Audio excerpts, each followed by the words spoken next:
Hello everybody, कैसे हैं आप सभी। आपका स्वागत करती हूँ फिर से एक नई वीडियो में। हमारा चैप्टर चल रहा है chapter number 1 accounting for partnership form and fundamentals. इसके अंदर हमने पढ़ लिया है पार्टनरशिप क्या होती है, पार्टनरशिप की कैरेक्टरिस्टिक्स एंड फीचर्स क्या होते हैं, राइट्स ऑफ अ पार्टनर हमने पढ़ लिया है। आज की क्लास में हम करेंगे पार्टनरशिप डीड।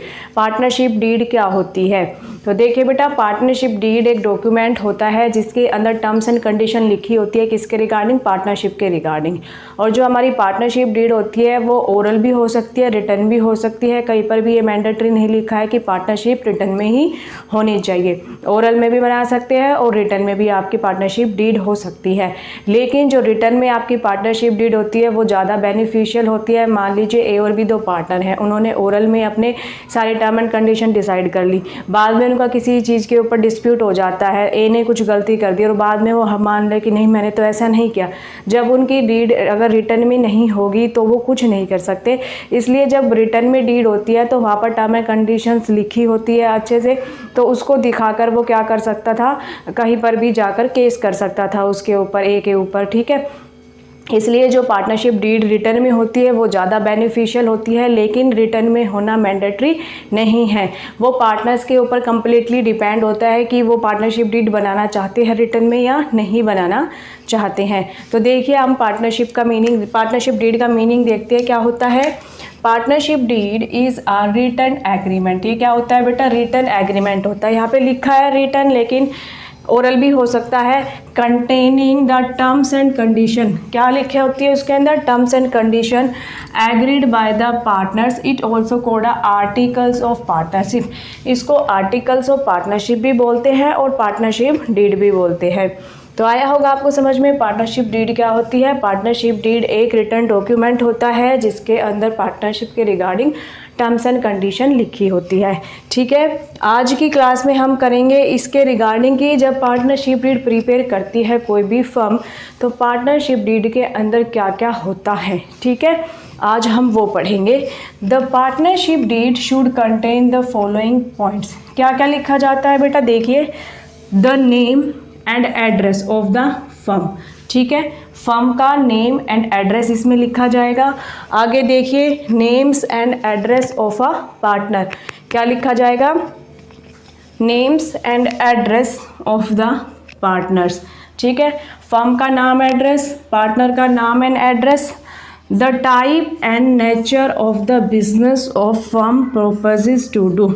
यानी कि बेटा इसमें फर्म का नेचर लिखा जाता है, बिजनेस का नेचर लिखा जाता है कि किस टाइप का आपका बिजनेस होगा।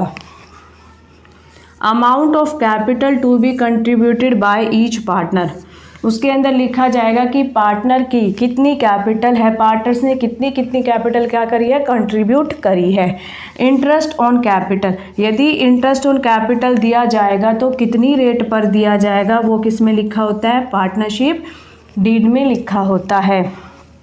ड्राइंग्स, एक पार्टनर कितनी अमाउंट तक ड्राइंग कर सकता है। ड्राइंग का मतलब आप समझते हो ना कि पार्टनर क्या करता है, फर्म से कैसे, जैसे हम बैंक से पैसे लेते हैं एज अ लोन, यानी उधार लेते हैं। तो ड्राइंग में क्या होता है, पार्टनर क्या होता है, फर्म से क्या लेता है, पैसे ले लेता है, तो उसको हम ड्राइंग बोलते हैं। यानी कि वो अपनी कैपिटल में से कुछ अमाउंट विड्रॉ कर लेता है, उस अमाउंट को हम क्या बोलते हैं, ड्राइंग बोलते हैं। और ड्राइंग पर इंटरेस्ट कितना देना पड़ेगा पार्टनर को, ये भी लिखा होगा। प्रॉफिट शेयरिंग रेशियो, पार्टनर की जो प्रॉफिट शेयरिंग रेशियो है वो क्या होती है, कौन कौन सी कितनी रेशियो है, वो भी किस में लिखा होता है, पार्टनरशिप डीड में लिखा होता है। सैलरी लिखी होगी बेटा हर एक पार्टनर की। गुडविल लिखी होगी कि गुडविल का मेथड लिखा होगा कि कौन से मेथड में हमें गुडविल कैलकुलेट करनी है। ठीक है, गुडविल का इसमें मेथड लिखा होगा फाइंड करने के लिए, गुडविल कौन कौन से मेथड से हम फाइंड करेंगे। Accounting period of the firm, accounting period लिखना है कि जो वो अकाउंट्स बनाएंगे, प्रीपेयर करेंगे, हाफ ईयरली प्रीपेयर करेंगे या ईयरली प्रीपेयर करेंगे, वो डिपेंड करता है। वो अपने पार्टनरशिप डीड में लिखते हैं, वो पार्टनर्स पे डिपेंड होता है कि वो हाफ ईयर में अपने अकाउंट्स बनाएं या फिर पूरे साल में एक बार अपने अकाउंट्स बनाएं। Method of recording of firms account, method लिखेंगे कि कौन से मेथड से फर्म के अकाउंट बनाए जाएंगे। ऑडिटिंग के बारे में लिखा होगा कि वो अपने अकाउंट्स की ऑडिटिंग करवाना चाहते हैं या नहीं करवाना चाहते। ऑडिटिंग होता है बेटा अकाउंट्स को चेक करवाना, ठीक है। तो वो अगर ऑडिटिंग करना चाहते हैं या नहीं चाहते ये भी किस में लिखा होगा, पार्टनरशिप डीड में लिखा होगा। Date of commencement of business, business जिस दिन स्टार्ट होगा उस दिन की डेट उसके अंदर लिखी होगी। ड्यूरेशन ऑफ पार्टनरशिप, पार्टनरशिप की ड्यूरेशन लिखी होगी कि कितने साल तक आपकी पार्टनरशिप रहेगी। Use of the decision of Garner versus Murray, ये बेटा एक केस था इंसॉल्वेंसी के ऊपर, अगर फर्म इंसॉल्वेंट हो जाती है तो ये केस अप्लाई होगा या नहीं होगा, ये सारी टर्म्स एंड कंडीशन लिखी होगी कि इसमें पार्टनरशिप डीड में।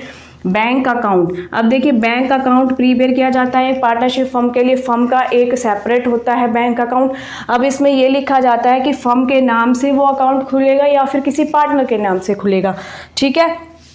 Rules to be followed in case of admission of a partner, यदि फर्म में किसी नए पार्टनर को एंट्री दी जाती है तो उसके रिगार्डिंग क्या क्या रूल्स एंड रेगुलेशन होंगे, ये सारी चीज़ें लिखी होंगी। Rules to be followed by setting the accounts on retirement, retirement के टाइम पर कौन कौन से अकाउंट प्रिपेयर किया जाएंगे, क्या प्रोसेसर रहेगा, किस पार्टनर को क्या क्या चीज़ें दी जाएंगी, ये सारी किस में लिखी होती है, पार्टनरशिप डीड में लिखी होती है। लास्ट है सेटलमेंट ऑफ डिस्प्यूट, अगर पार्टनर के बीच में डिस्प्यूट हो जाता है, कोई लड़ाई झगड़ा हो जाता है, उसको कैसे सोल्व किया जाएगा, किसी बाहरी पर्सन को अपॉइंट किया जाएगा ये इसको सोल्व करने के लिए, या आपस में म्यूचुअल अंडरस्टैंडिंग से वो सोल्व कर लेंगे। तो ये सारी चीज़ें किस में लिखी होती है बेटा, पार्टनरशिप डीड में लिखी होती है। तो अब आप समझ गए होंगे पार्टनरशिप डीड होती क्या है, पार्टनरशिप डीड में क्या क्या चीज़ें मेंशन होती है। पार्टनरशिप डीड का और रिटर्न में होना कहीं पर भी मैंडेटरी नहीं है, कहीं नहीं लिखा है कि पार्टनरशिप डीड रिटर्न में होनी चाहिए, ओरल में भी हो सकती है लेकिन जो रिटर्न होती है वो बेटर होती है, ठीक है।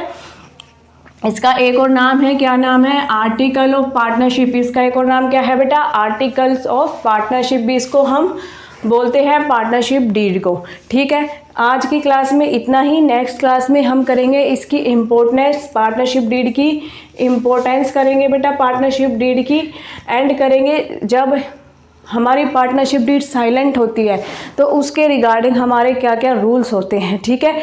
वो कॉन्सेप्ट बहुत ही इंपॉर्टेंट है, ठीक है। तो नेक्स्ट क्लास में ज़रूर जुड़ना मेरे साथ क्योंकि उसके रिगार्डिंग आपके क्वेश्चन आते हैं, प्रैक्टिकल क्वेश्चन, ठीक है। क्वेश्चन में लिखा होता है अगर पार्टनरशिप डीड साइलेंट है तो उसके रिगार्डिंग आपको कौन कौन से रूल अप्लाई करने पड़ेंगे, कल की क्लास में हम वो सारा हमारा कवर करेंगे। उसके बाद बेटा हमारी जो मेन जो थ्योरी है वो समाप्त हो जाती है इस चैप्टर की, फिर हम अपने प्रैक्टिकल क्वेश्चन पर मूव करेंगे।